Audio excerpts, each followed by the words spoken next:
starting off with this, I mean, you consume a lot of journals and a lot of studies, and you know your ability to interpret the important considerations when it comes to both how we're looking at immunity has really just been amazing over these last few months.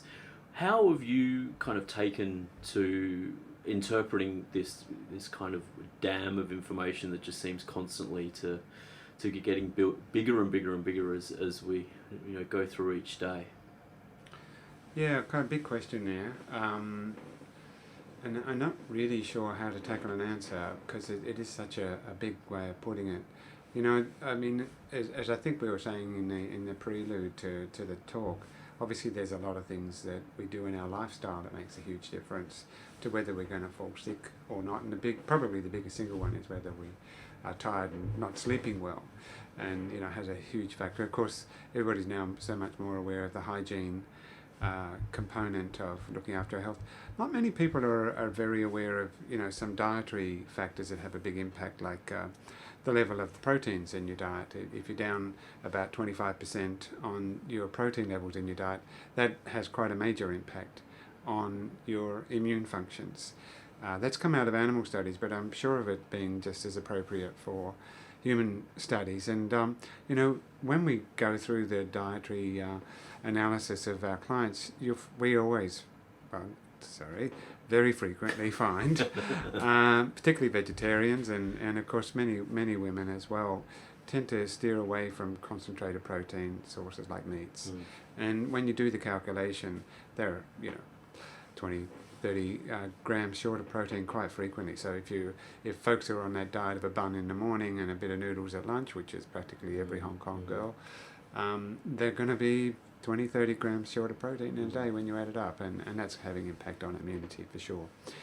But then of course we come over to the nutrients, and I guess one of the things that is kind of themes in the talk here is what's good for prevention, minimizing the chances of getting a virus in general, and let's keep it to a virus in general because there's not enough specific COVID research in that sense, but plenty of studies have been done on reducing the frequencies of upper respiratory tract infections, or even generally respiratory tract infections.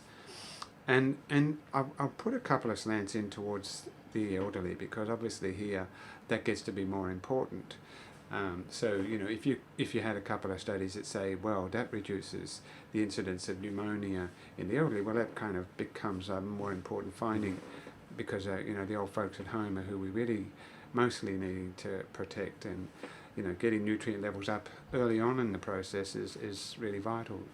Things like vitamin D and zinc, for instance, they both take a good while to come up to satisfactory blood levels if you start a supplement. And my golly, who's short of vitamin D? Is like every elderly patient we've seen is way down there, and any level under 20 nanograms per milliliter, you know, that I'm using that number system when I talk about it. So let's just use the numbers 20 rather than have to go through the units each time.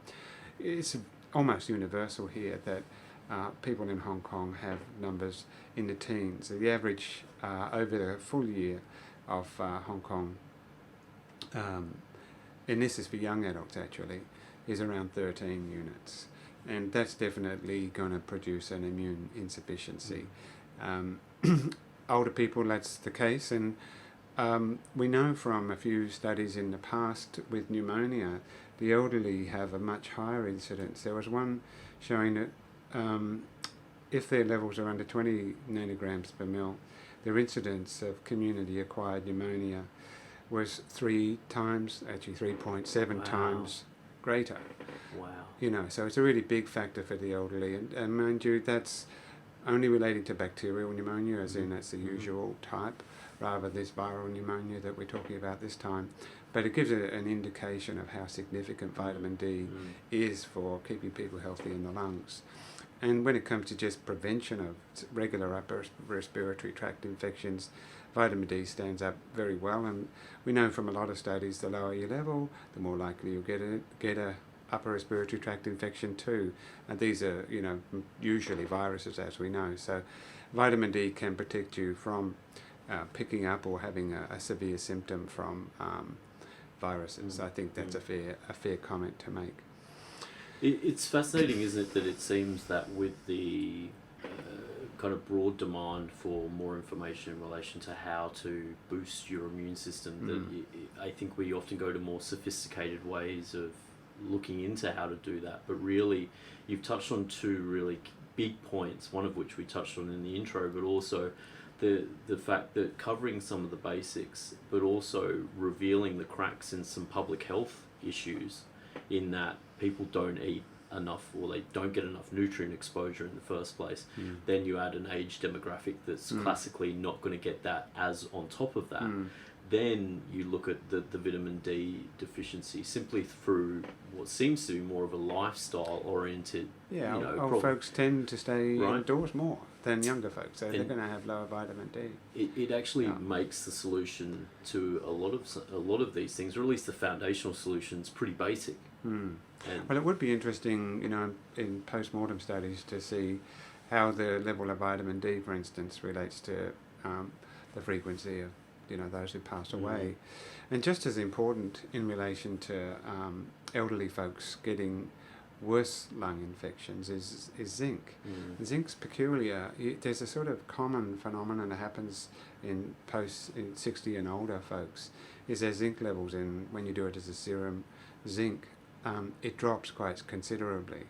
And so it's a known common deficiency, and the outcome of well-being later in life is quite closely related to your zinc level.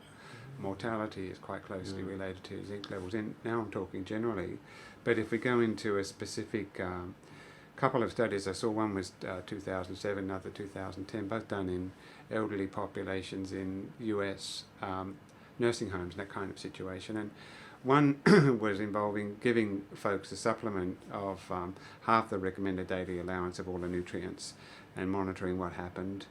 And the other was just measuring whether folks had a zinc deficiency. And in both studies, basically, you could say the statement, those who have a zinc insufficiency are twice as prone to getting pneumonia.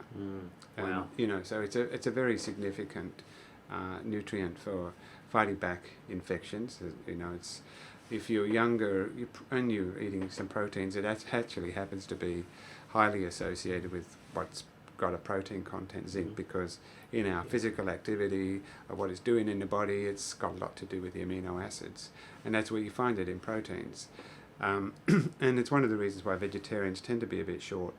You probably know that the zinc in say the vegetarian sources like lentils, legumes, garbanzos, which look pretty good on paper, actually the zinc just passes right out the back end because it's bound up with a fibre that won't let it go.